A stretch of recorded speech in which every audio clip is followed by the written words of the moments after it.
Welcome back. Now, this lesson is different from most of the other episodes. Today, I'm going to answer your question, how to invest in alternative assets. Now, what are alternative assets? Well, they could be gold, they could be bitcoins, it could be precious metal. They actually could even be real estate.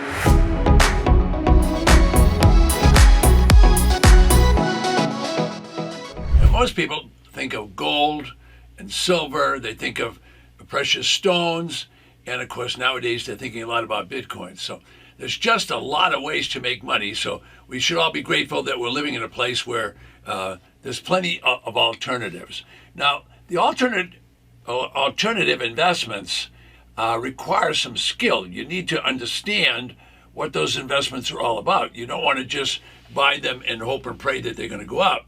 So you'll have to study those, and you'll have to spend a little time understanding each of those markets. Now, I'm not qualified to talk about bitcoins or precious gems or even the gold market.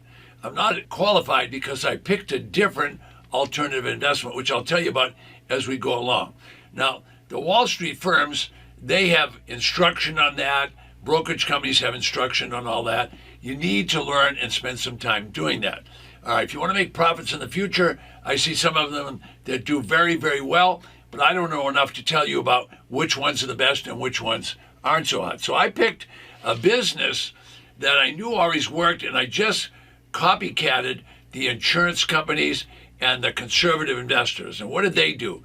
Many of them bought real estate, whether it was a commercial building or an apartment property, and then they held it, they kept making the payments on it, and they slowly increased the rent. And as they increased the rent, they increased the value. So I always thought that was a pretty good business, okay? It took time. It certainly wasn't a get-rich-quick. It wasn't a sprint. It was really a marathon. But the challenge is that you have to wait a long time to make your money. All right, you always can't do it in your hometown. You're going to have to do it in many different areas. So if you're going to do real estate in different communities, somehow you're going to have to manage it, especially if you're holding it long term. Now, if you're buying it and selling it quickly, that's a different ballgame. You don't need a lot of employees. But you do need a lot of employees if you had 30 major buildings in 30 major cities. Now what are you going to do? Well, now you've got people traveling. You're paying airfares. You're paying car rentals. You're paying hotel rooms for them to stay in. And so before you know it, you've got a large group of people all working in different states and commuting back to the home office to give reports and whatever. Or you can do a lot of that online today. But the problem is you've got a lot of people that are collecting payroll. All right, now the government has a whole bunch of requirements if you're going to do that. They have requirements on how you're going to take care of those people. What's the pension plan going to be? What's the health plan going to be? What's the vacation plan going to be? I mean, everybody has to be treated equal. So you get the point. That's going to require managements for managers. All right, so now all along the way, what you're trying to do is you're trying to have an investment. Maybe it's an alternative one because you don't want all that management. All right, so will precious stones do that? Will gold do that? Will Bitcoin do that? I think so. Those are good alternatives. I don't know enough about to say which one's the best. So I picked one that was different. And what was that? The alternative was to do defaulted real estate. By that I mean tax defaulted properties or tax lien certificates. It was a good business, had been around for 200 years. All I needed was skill. I need very little money. Need very little money to start this business. I did not need hundreds of employees. Now, the hundreds of employees, that doesn't mean they're bad people. It just means those are going to contribute to your overhead. You're going to have to have a building to house them in. You're going to have communication. You're going to have massive airfares and rental cars and the rest of it. It's an expensive business. All right, if you're holding on for long term, I think that's a good idea, but you might have to wait 20 years before you get your money. Most investors don't want to wait all that time. So let me show you a perfect business for entrepreneurs. So in the next few minutes, I'll show you how with a little money, you can make a lot of money as a solo entrepreneur.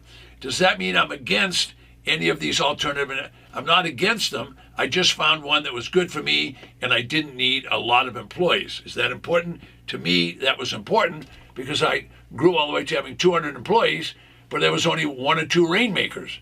So 200 employees is going to take a lot of the money away that the rainmaker makes. And so you've got to really think about that. All right, So let's learn about a skill. So I'll kind of show you some demonstrations as we go along.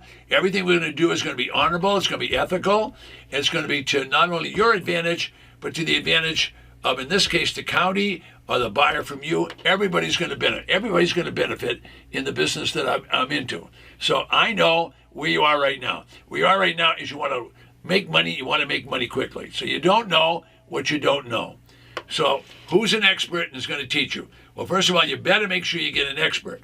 Now, there's a joke that says an expert is an ordinary man in a strange town. All right, so that's what happens to a lot of people. Someone comes from a different city and they're saying something in a different way, suddenly they're an expert. I think you're going to have to go in a little bit more depth than that, because your money is hard to get, and when you get it, you don't want to lose it. So if you ever been in a situation, whether it was in a social situation or in the office, and two people start talking, and then pretty quick they get emotional about it, and the next thing you know, they're giving their opinions on things they don't even know about, and they have no expertise. Well, you know that conversation isn't going to end well. They might not even have a continued relationship, because people get so mad because they talk about what they don't know.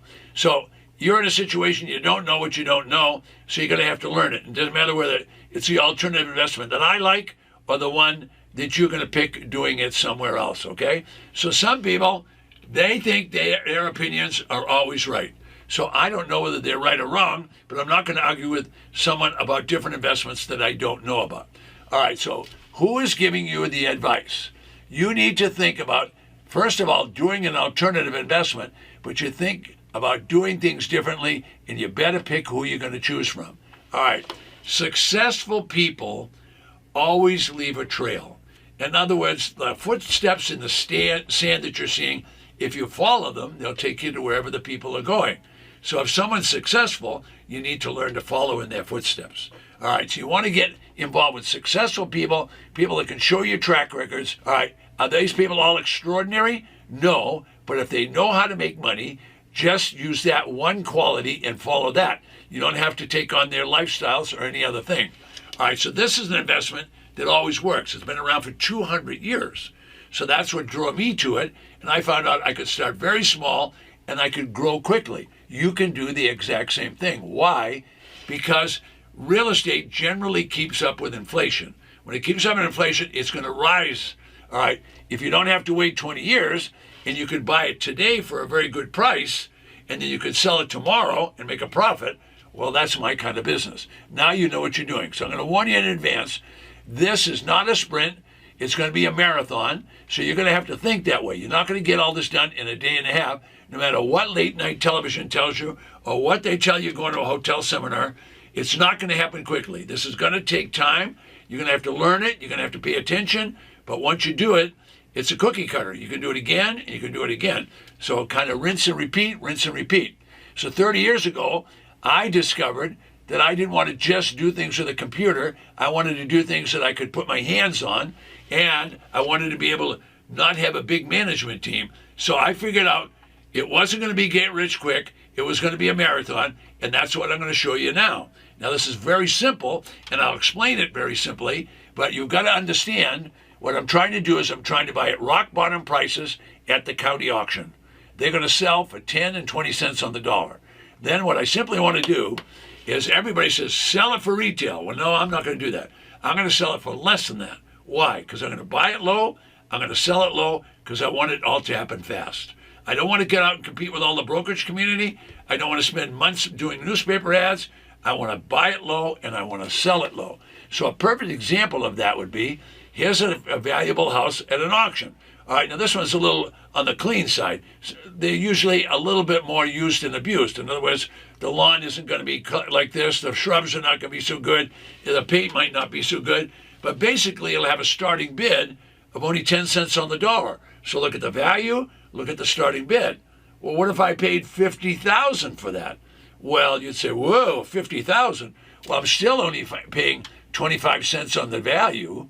What if I sold it for 80? Well, look at my profit on the bottom line. So I put up 50 and now I make a quick $30,000. What if I could do that in 90 or 120 days? What if I could do that 3 or 4 times a year? What if I could do it 10 times a year? The idea is there's 3,000 counties and there's 1,400 municipalities. Look at all those little lines. Those are all different counties. Okay? The property owners are failing in all those counties to pay taxes. Those are properties that are going to come up for sale. You could buy them.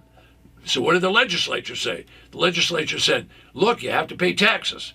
If you don't pay taxes, we're going to call the supervisors, the county commissioners, and the treasurer is going to levy the tax. Then they're going to try and collect it. If you don't pay it, they're going to confiscate your property. So I'm just buying confiscated property. I'm just going to help the treasurer. I'm going to buy that confiscated property for 10, 20, 30 cents on the dollar. Okay? I'm going to buy it at the auction. Well, why doesn't the county keep it? They don't want the property. They've already got all the office buildings they want, the schools, the roads. So they're just going to get rid of it. They just want the tax money. So tax defaulted property is probably the best deal on the street. So it's an alternative investment. That's what we're talking about. All right, now, the county took that money, and what did they do with it? They paid the police, they paid the fire department, paid for the school teachers, they built the roads. You got the idea. So when you see a tax defaulted auction, they're selling properties 60, 70, 80% discounts. There's 3,000 of those auctions every year. Actually, it turns out there's 5,000 of those auctions every year. But what about this house? I don't know what you're going to have to pay for it, but it doesn't matter what you're going to pay if you can get a 60 or 70 or 80% discount, because could you sell it quickly and do something? Well, let's go back to my original example.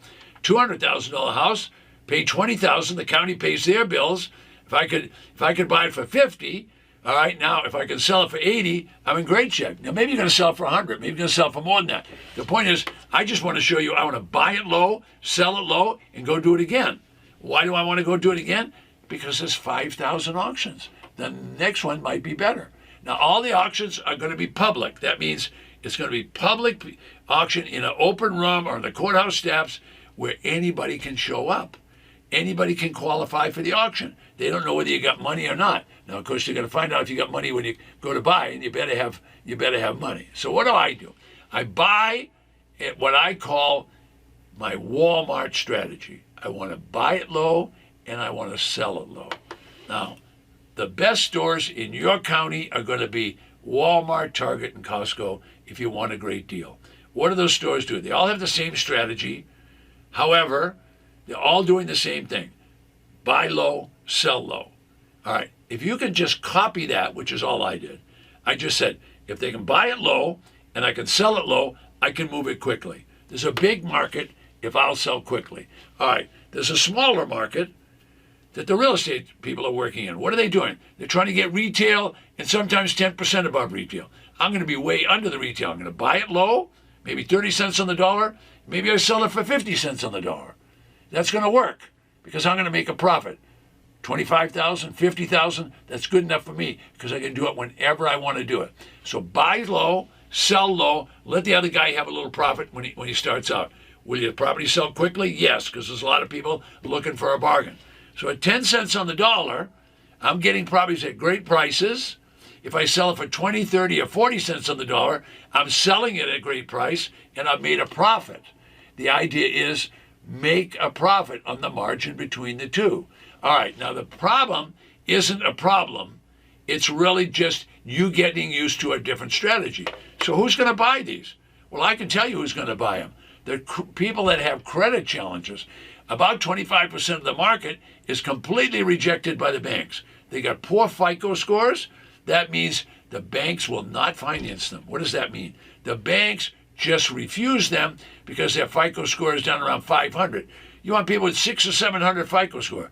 A lot of these people have difficult parts of their life. They have had a few curveballs. They've been sick.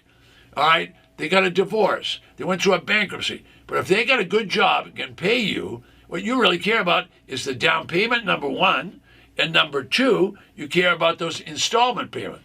Now, I didn't say sell them the property and give them the title. I said sell them the property and give them a contract. That way you haven't given them the title, and if they don't pay you, just take the profit back. Now, these people have been rejected, so what do they want? They want a roof over their head. Will they sometimes accept a property that's not pristine and in a country club? Absolutely. What have they been through? They've been through bankruptcy. They've been through sickness. They've been through divorce. They've got to get started again. They don't want to rent. They want to buy a house and start over again. The seller gets to enjoy a nice profit on the sale and a nice profit on the installment. All right, so here's a good example, and you can go back and look at it later. But basically, we're going to start out this assessed value of $200,000. So we're not going to sell it for that. Find out we bought this property for $40,000. All right, so that was 20% of the value. All right, now let's get it sold. So we don't have to sell it for retail, but we could sell it for $140,000. That would be 30% under retail. We could sell it and get a $10,000 down payment. And what if we got $1,200 or $1,000 a month, whatever? All right, we can do an installment sale. It looks like this in simple form. The value is $200. We sold it under the market. We do an installment sale, get money down, and get monthly payments. Well, folks, those monthly payments are going to add up. $1,200 every single month is going to turn out to be a lot of money. $1,200 is going to be close to $14,000 at the end of the year. Multiply that by 10 years, you're going to get $140,000 on a $40,000 investment. Folks, I'm running out of time. So below me is a free video, and you'll learn, if you follow along here for another minute or two, the 2 biggest mistakes, and we're going to play those now. I want to tell you 2 mistakes. The big mistakes people make at the auction is, 1, they buy property they haven't seen. Don't do it. You wouldn't marry the woman if you hadn't seen her. Why? Well, you can figure that one out, but I'll tell you with real estate, what if it's next to a chicken farm? That's not going to smell very good. What if it's had a fire? What if there's been a windstorm and damaged it? So you don't want to get one of these properties that you haven't looked at. Number 2, don't buy any property at auction unless you have already figured out what you're going to sell it for. You don't want to get an auction, start bidding, and then win, and then have spent too much money. So you don't want to do that. So right below me, there's a free gift for you. Take advantage of it right now. The free gift is below me.